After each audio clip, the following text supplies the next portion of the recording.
সব থেকে হতভাগা নারী কারা জানেন? সবচেয়ে দুর্ভাগা নারী কারা? ওই সমস্ত নারী যারা বাহিরের মানুষের সাথে সম্পর্ক বজায় রাখতে গিয়ে, তাদের সাথে সম্পর্ক টিকে রাখতে গিয়ে নিজের ঘরের আপন স্বামীর সাথে দুর্ব্যবহার করে তার সাথে সম্পর্ক একদম শেষ করে দেয়। তারা হচ্ছে সবচাইতে হতভাগা নারী। আহারে কপাল পোড়া নারী!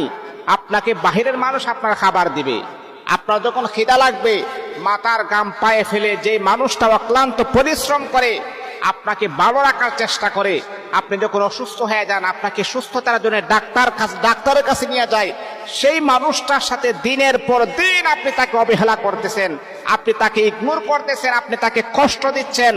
মনে রাখতে হবে মা, শুধু আপনি হতভাগা বললেই হবে না, দুনিয়া তো আপনি হতভাগা হবেন, পরকালে আপনি হতভাগা হবেন, আপনি ধ্বংস হয়ে যাবেন। ওই নারী কখনো সুখী হতে পারে না। যেই কোনো পুরুষের কাছে যখন সেই নারী যাবে, ওই